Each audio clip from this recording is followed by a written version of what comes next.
All right, so buckle up, everybody, because today we're taking a deep dive into a world that a lot of people are fascinated by, and that is the world of long haul trucking.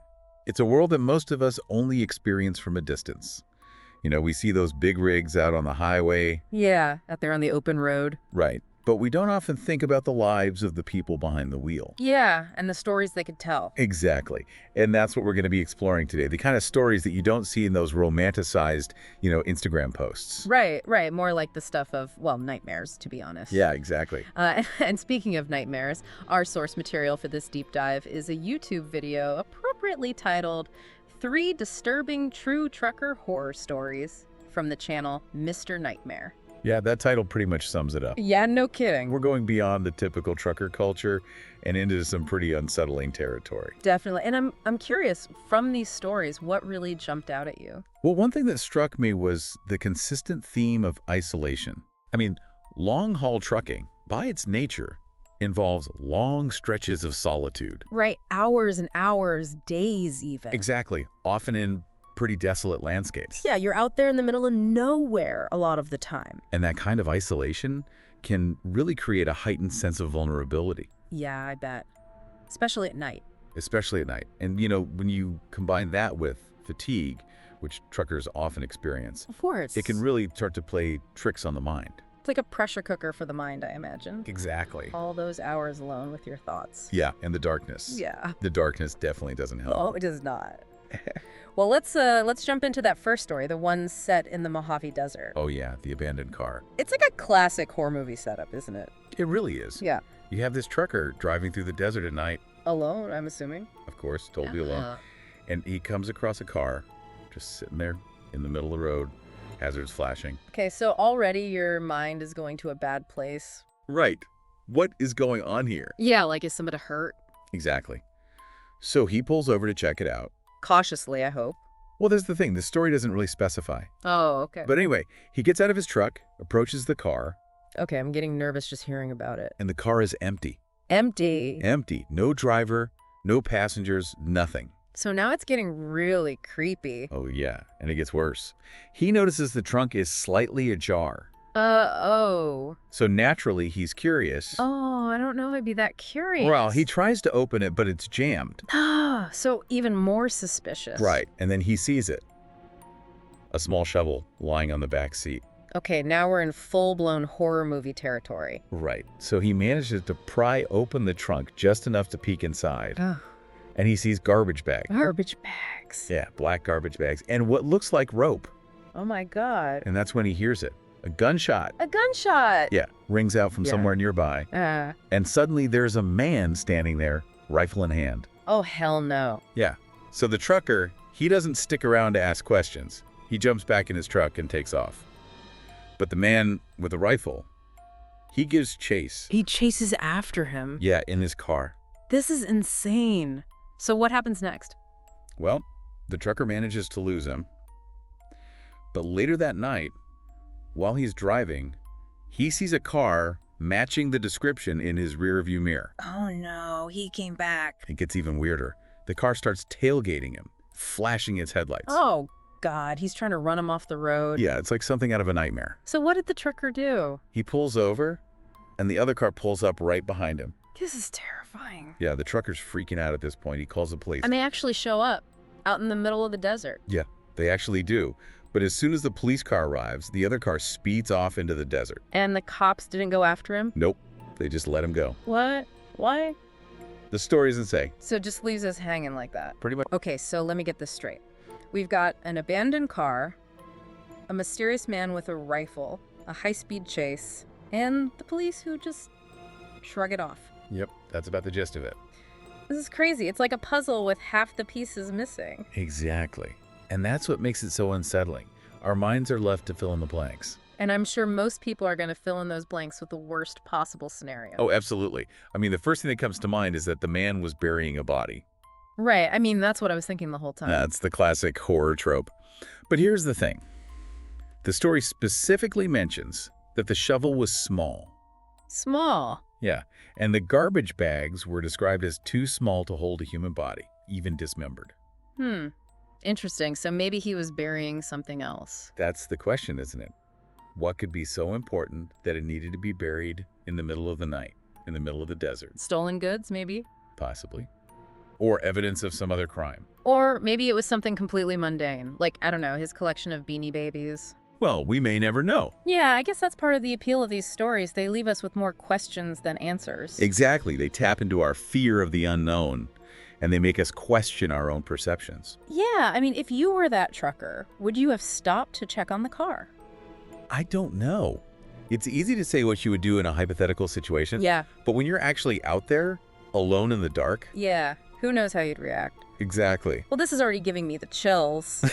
And we've only just scratched the surface of these trucker tales. There's plenty more where that came from. I can't wait to hear what other strange encounters await us on this journey.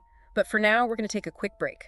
And we'll be right back with more unsettling stories from the world of long-haul trucking. Stay tuned.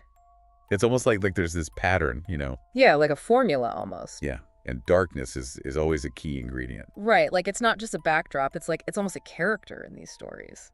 Absolutely. It sets the mood, you know? Creates this atmosphere of suspense and dread. Yeah, and it makes everything feel so much more isolated, you know? Exactly. You're out there in the middle of nowhere. Yeah. Surrounded by darkness. Yeah, and your senses are heightened, right? Oh, definitely.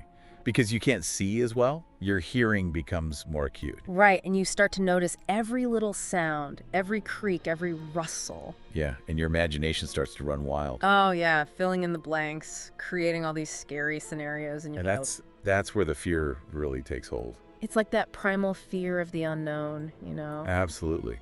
It's something that's hardwired into us. It's why we're so fascinated by horror stories, I think. Yeah, they tap into those deep-seated fears that we all have. And they make us confront the things that we're most afraid of. In a safe way, of course. Well, hopefully. Hopefully. But speaking of fear, that second story, the one with the abandoned gas station. Oh yeah, that one was creepy. It really got to me. Especially the part where he finds those homeless people hiding in his truck. I know, right? It makes you wonder if he was just imagining things. Or if his experience at the gas station had somehow primed him to see threats everywhere. Right, like his mind was already on edge. Exactly. He was exhausted. He was in a unfamiliar place. And then he sees that abandoned store, hears those strange noises. It's like all of that combined to create this heightened state of anxiety. Yeah, and in that state of mind, it's easy to misinterpret things. Oh, absolutely. Our brains are always looking for patterns, trying to make sense of the world around us. And sometimes we see patterns that aren't really there. Especially when we're tired or stressed. Right. So was it just a coincidence that those homeless people were in his truck? It's hard to say for sure.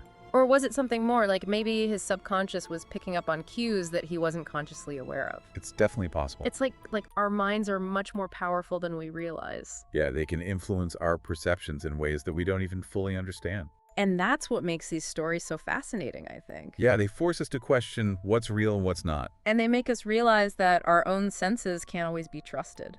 Especially when we're in a heightened state of emotion. Right, like fear or anxiety. Exactly.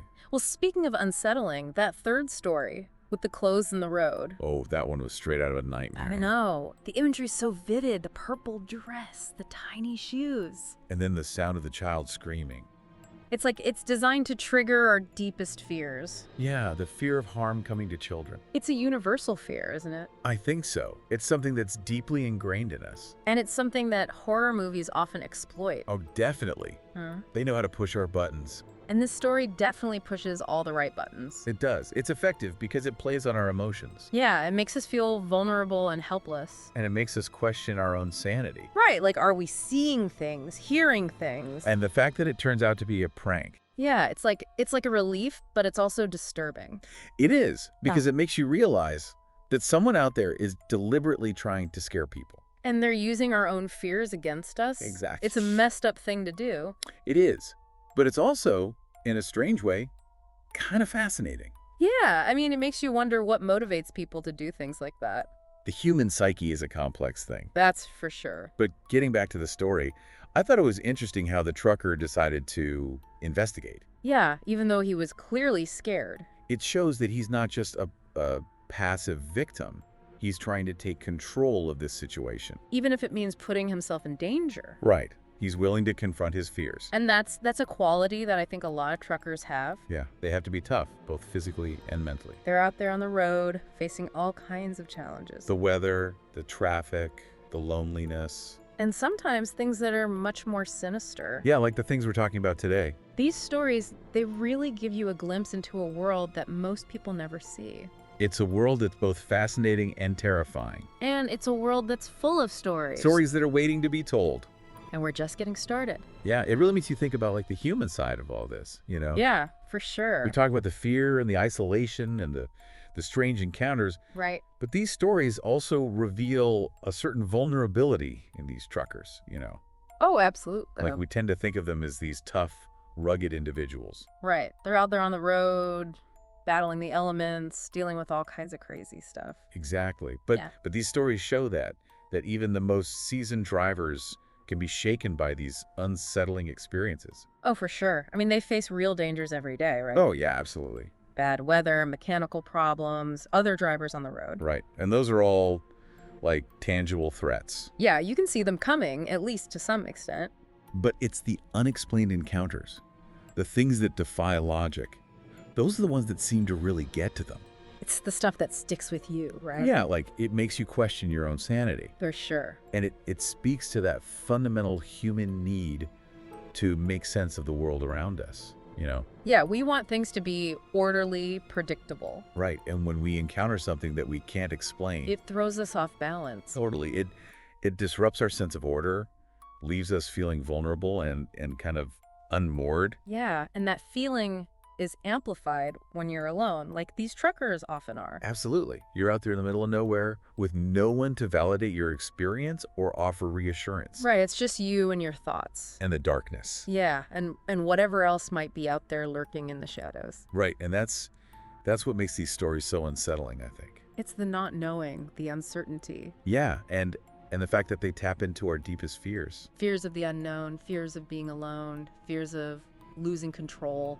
Think about that story with the clothes on the road and the screaming child. Oh man, that one still gives me chills. Me too. I mean, the trucker was already exhausted and on edge. Right, he was primed for something to go wrong. Yeah, and then he sees those clothes, hears those sounds. It's like his worst fears are coming to life. And even though it turned out to be a prank. Right, in the end. The experience clearly shook him, you know? It makes you wonder how many other truckers have had similar encounters. Yeah, experiences that have stayed with them long after they've parked their rigs. And how many stories are out there that we never hear about? Right, because not every trucker is going to go online and share their experiences with the world. Some things are just too personal, too disturbing to talk about. Yeah, and maybe some things are just better left unsaid.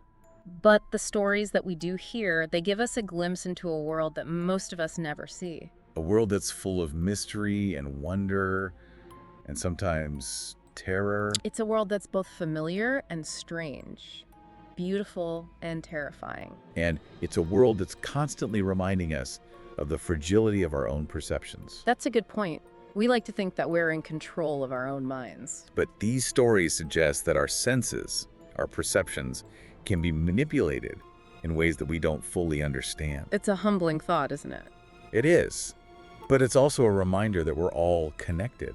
In a way. Yeah, we all share these fundamental human experiences. Fear, joy, sorrow, wonder. And the need to make sense of the world around us. Even if that world sometimes seems to defy explanation. So, as we wrap up this deep dive into the world of trucker tales, what's your biggest takeaway? Well, for me, it's the importance of staying open-minded. Okay, yeah. Of acknowledging that there are things out there that we may never fully understand. Right. And of respecting the experiences of those who have encountered the unknown. Because they may have seen things that we can't even imagine. Exactly. Well, I think that's a great place to leave it. Yeah, I agree. So, to all our listeners out there, thanks for joining us on this journey into the sometimes strange, sometimes unsettling, but always fascinating world of long-haul trucking. Yeah, thanks for listening. And remember, keep those headlights shining bright and drive safely out there. You never know what you might encounter on the open road. That's for sure. Until next time. Stay curious.